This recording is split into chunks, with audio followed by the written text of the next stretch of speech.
अगली परिभाषा है 27 निर्गुणोपासना। शब्द, स्पर्श, रूप, रस, गंध, संयोग, वियोग, हल्का, भारी, अविद्या, जन्म, मरण और दुख आदि गुणों से रहित परमात्मा को जानकर जो उसकी उपासना करनी है उसको निर्गुणोपासना कहते हैं। तो दो प्रकार की उपासना होती है, एक निर्गुण उपासना और दूसरी सगुण उपासना। निर्गुण का अर्थ है गुण से रहित। कुछ लोग निर्गुण का अर्थ निराकार करते हैं और सगुण का अर्थ करते हैं साकार। ये अर्थ ठीक नहीं है। व्याकरण शास्त्र की दृष्टि से निर्गुण गुण से रहित और सगुण गुण सहित, सीधा व्याकरण से अर्थ यही बनता है। तो जो लोग ठीक तरह से अर्थ नहीं जानते वो गलत अर्थ करते हैं। सही अर्थ है गुण से रहित मानकर ईश्वर की उपासना करना। अब ये संसार में देखा जाता है कि प्रत्येक वस्तु में कुछ अपने गुण होते हैं और अन्य वस्तु के गुण नहीं होते। ये संसार की हर वस्तु में देखा जाता है। उदाहरण के लिए अग्नि गर्म है तो गर्मी का गुण अग्नि में है, वो उसका अपना है। और पानी में ठंडक है, वो पानी का अपना गुण है। तो हर एक वस्तु में अपने अपने गुण तो होते ही हैं, तभी तो वो वस्तु कहलाती है। वैशेषिक दर्शन में हम पढ़ते ही हैं कि प्रत्येक द्रव्य में कुछ ना कुछ गुण होते ही हैं, बिना गुण के कोई द्रव्य होता नहीं। तो ईश्वर एक द्रव्य है, आत्मा भी द्रव्य है, प्रकृति भी द्रव्य है, तीनों द्रव्य हैं, तो तीनों में अपने अपने गुण होंगे ही। तो जो जो वस्तु अपने गुणों से युक्त है, गुणों से सहित है, उसको कहेंगे सगुण। वो सगुण वाली बात अगली व्याख्या में, अगली परिभाषा में आने वाली है।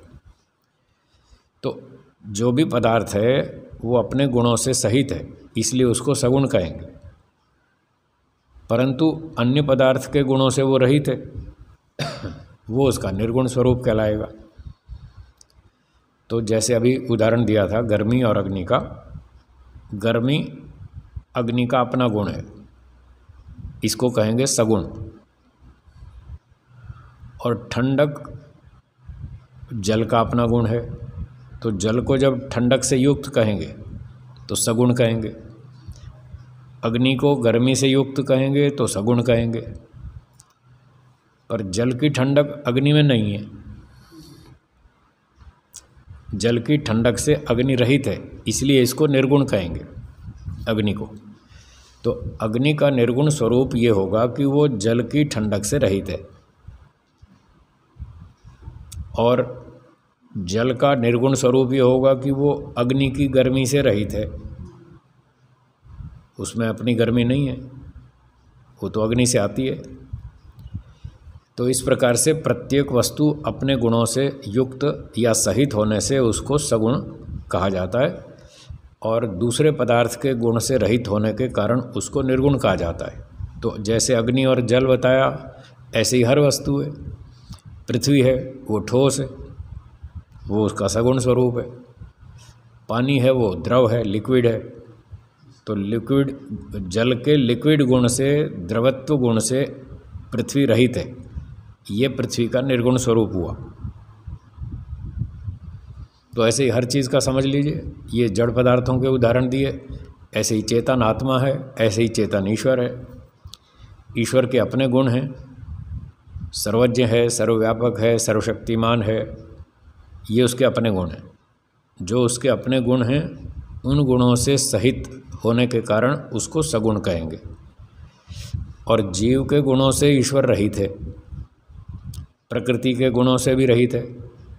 तो इन दोनों के गुणों से रहित होना जो है ईश्वर का, वो ईश्वर का निर्गुण स्वरूप है। अब फिर देखिए इस परिभाषा को। अब ये सारे वही गुण दिखाई देंगे, या तो प्रकृति वाले या तो जीव वाले। इन्हीं दो के गुणों से रहित होने से वो निर्गुण कहलाता है। तो बताया, जैसे कि उदाहरण में लिखा है शब्द, स्पर्श, रूप, रस, गंध। अब ये प्रकृति के गुण हैं, रूप, रस, गंध, स्पर्श, शब्द, ये सारे पांचों गुण प्रकृति के हैं।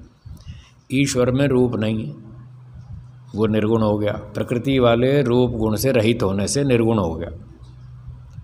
ऐसे ही प्रकृति में गंध आती है, फूलों में गंध आती है, वो प्राकृतिक द्रव्यों की है। ईश्वर में कोई गंध नहीं है, तो आप ईश्वर को नाक से नहीं सूंघ सकते।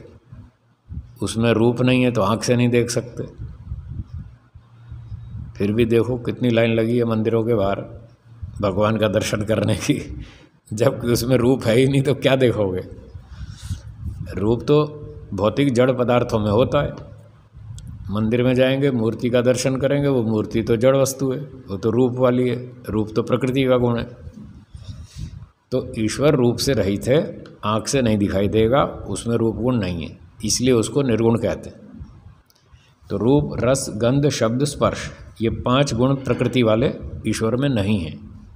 इस प्रकार से प्रकृति के गुणों से रहित होने से ईश्वर का ये निर्गुण स्वरूप हुआ। और ऐसे ही फिर आगे लिखा है संयोग। तो संयोग का अर्थ है दो चीज़ों का ऐसे छू जाना, टच होना, जुड़ जाना, कनेक्ट हो जाना। तो ईश्वर तो सर्वव्यापक है, हर वस्तु से पहले ही संयुक्त है, तो उसमें कोई नया संयोग नहीं होगा। कभी होगा तो आंशिक रूप से होगा। कोई वस्तु यहाँ है, वो यहाँ चली गई, तो ईश्वर के इस भाग से तो हट गई, वियोग हो गया, और ईश्वर के इस हिस्से में जुड़ गई तो संयोग हो गया। पर जो विभाग हुआ यहाँ से, पूरी तरह से विभाग कहाँ हुआ? अभी भी ईश्वर के साथ जुड़ा हुआ है, वो यहाँ नहीं जुड़ा तो यहाँ जुड़ा है।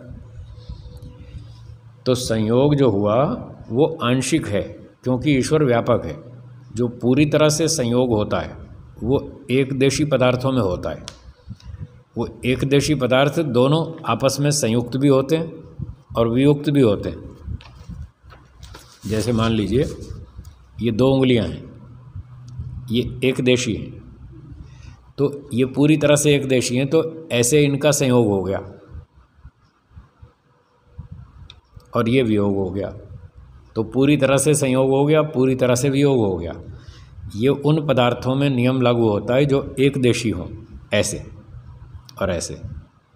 अब ईश्वर ऐसा एकदेशी तो है नहीं, वो तो सर्वव्यापक है। तो उससे कोई भी चीज़ अगर दूर हटेगी, वियोग होगा, तो वो आंशिक होगा, पूरी तरह से वियोग नहीं होगा। क्योंकि ईश्वर ऐसा नहीं है कि उसको एक तरफ कर दें और दूसरी वस्तु को एक तरफ कर दें, वो दूर दूर होते ही नहीं। इसलिए ईश्वर में वियोग भी आंशिक, और यहाँ इस भाग में जो संयोग हुआ उस वस्तु का, वो भी आंशिक। पहले यहाँ संयोग था, अब यहाँ हो गया, बस इतनी बात है। न तो पूरी तरह से वियोग हुआ, न पूरी तरह से संयोग हुआ, क्योंकि संयोग तो पहले भी था, बस उसका एरिया बदल गया। पहले यहाँ संयोग था, अब यहाँ हो गया। तो इस प्रकार से जानना चाहिए ईश्वर को। जो यहाँ मना कर रहे हैं कि संयोग से रहित, उसका अर्थ ये लेंगे पूरी तरह से संयोग से रहित। जैसे दो उंगलियों में ऐसा पूरा संयोग होता है और पूरा वियोग होता है, ऐसा ईश्वर में नहीं होता। इस बात का निषेध कर रहे हैं। तो संयोग वियोग से भी रहित है ईश्वर। और हल्का भारी, अब 2 ग्राम हल्का है भार और 100 ग्राम उससे भारी है। 2 ग्राम और 100 ग्राम में भार में अंतर है ना। मान लो नींबू है 50 ग्राम का है और एक आम है वो 200 ग्राम का है, तो दोनों में जैसे भार का अंतर है, तो ऐसा भार वाला गुण ईश्वर में नहीं है। न तो वो नींबू की तरह हल्का है, न आम की तरह भारी है, न तरबूज की तरह और ज़्यादा भारी है। उसमें ये भार गुण नहीं है। भार गुण भी जड़ पदार्थों में होता है जिनमें परमाणु होते हैं। परमाणु वाले पदार्थों में भार होता है। ईश्वर में परमाणु है क्या? नहीं, इसलिए उसमें भार नहीं है। आत्मा में भी कोई भार नहीं है। आत्मा में भी परमाणु नहीं है, वो कोई मटेरियल नहीं है। मटेरियल में भार होता है। वो जो ये पश्चिम वाले लोग हैं वो आत्मा का भार तोल रहे थे। एक दिन एक जगह मैंने पढ़ा कि एक व्यक्ति मरने वाला था, तो साइंस वालों ने उसको तोल लिया, उस आदमी को मरने से पहले। फिर जब वो मर गया तब दोबारा तोल लिया, तो उसमें 21 ग्राम का भार का अंतर आया। जीवित व्यक्ति का जो भार था, मरने पर 21 ग्राम भार कम हो गया। उन्होंने घोषणा कर दी आत्मा का भार 21 ग्राम है। आत्मा निकल गया, इसलिए अब 21 ग्राम भार कम हो गया। अब ये नहीं सोचा बेचारों ने कि आत्मा 21 ग्राम भार वाली है, तो 21 ग्राम वजन में चींटियाँ तो कितनी तुल जाएंगी, उन सब में एक आत्मा है क्या? 21 ग्राम में तो सैकड़ों हजारों चींटियाँ तुल जाएंगी, तो उसमें तो हजारों आत्मा है, तो 1 ग्राम एक आत्मा का भार 21 ग्राम कैसे हुआ? वहाँ तो हजारों आत्माएं हैं और शरीर भी है साथ में। हाँ, वैसे ही खींच ले जाएगी वो। तो इसलिए ये गलत है। आत्मा का भार जो है 21 ग्राम हो, आत्मा में कोई भार है ही नहीं, क्योंकि उसमें परमाणु नहीं है। ये हेतु है। ईश्वर में भी परमाणु नहीं है, उसमें भी कोई भार नहीं है, माइक्रो मिलीग्राम कुछ भी नहीं है। और यूं भारी बनने लग गया तो वो सबसे भारी हो जाएगा। सबसे बड़ा है, दूर दूर तक फैला हुआ है, पूरे ब्रह्मांड में व्यापक है, फिर वो सबसे भारी हो जाएगा। और इतना भार हमारे ऊपर लद गया तो हम वैसे ही पिचक के मर जाएंगे। कोई जी नहीं पाएगा, कोई चल नहीं पाएगा, वो दबा लेगा सबको। तो इस प्रकार से निर्गुण की बात चल रही है। ईश्वर में हल्का भारी आदि इस प्रकार का कोई गुण नहीं है, जो कि भौतिक परमाणु वाले जड़ द्रव्यों में होता है। ये उनके गुण हैं। तो यहाँ तक तो प्रकृति वाले परमाणु वाले द्रव्यों के गुण बताए जो ईश्वर में नहीं हैं। अब आगे बताते हैं अविद्या। ये अविद्या जीवात्मा का है। जीवात्मा में मिथ्या ज्ञान है, उसको अविद्या उत्पन्न हो जाती है, बेचारा अल्पज्ञ है। अल्पज्ञ होने से आत्मा में अविद्या उत्पन्न हो जाती है, पर ईश्वर में नहीं होती, वो सर्वज्ञ है इसलिए। तो इस प्रकार से जीव का गुण अविद्या ईश्वर में नहीं है। जीव जन्म लेता है, ईश्वर जन्म नहीं लेता। तो जन्म भी नहीं है ईश्वर में, ये गुण भी नहीं है। अब जन्म नहीं है तो मरण भी नहीं है। आत्मा जन्म भी लेता है और मरता भी है। मरता का मतलब आत्मा मूल स्वरूप से नहीं मरता, न उसका मूल स्वरूप से जन्म होता, बस शरीर धारण करना ये जन्म है, शरीर को छोड़ के अलग हो जाना ये मरण है, मृत्यु है। तो जैसे जीवात्मा शरीर धारण करता है और छोड़ के अलग हो जाता है, ऐसा ईश्वर नहीं करता। वो इस प्रकार के जन्म मरण से रहित है। इस प्रकार से वो निर्गुण है। और आगे लिखा है दुख, दुख से भी रहित है। अब प्रकृति में दुख है, ये दुख गुण दोनों पर लागू हो जाएगा, जीव और प्रकृति पर दोनों पर लागू हो जाएगा। दुख रहता तो है प्रकृति में, रजोगुण में, रजोगुण दुख देता है, सत्वगुण सुख देता है, उसमें सुख है। और दुख रजोगुण में है, पर वो क्योंकि सत्वगुण रजोगुण तमोगुण तीनों के तीनों जड़ हैं, इसलिए वो अनुभव नहीं करते। सत्व में सुख तो है, पर सत्वगुण अपने सुख का अनुभव नहीं करता, वो जड़ पदार्थ है, इसलिए उसकी अनुभूति चेतन करेगा। अनुभूति गुण चेतन का है, ज्ञान अनुभूति। आत्मा चेतन है, तो आत्मा प्रकृति के सत्वगुण के सुख का अनुभव करता है। सुख रहता तो है सत्व में, प्रकृति में, और उसको भोगता है अर्थात अनुभव करता है आत्मा। इसी प्रकार से दुख वो रहता है रजोगुण में, प्रकृति में, और अनुभव करता है आत्मा। तो इस प्रकार से दुख दोनों तरफ लग जाएगा, जीव में भी और प्रकृति में भी। सुख दुख दोनों रहते हैं प्रकृति में और अनुभव करता है आत्मा। ईश्वर इन दोनों से रहित है, अर्थात जो सुख सत्व वाला है वो ईश्वर में नहीं है। सत्वगुण वाले सुख से ईश्वर रहित है, तो निर्गुण हुआ। अब जीव प्रकृति के सत्वगुण के सुख को भोगता है, ईश्वर भोगता नहीं। इस तरह से सुख भोगने से भी वो रहित है।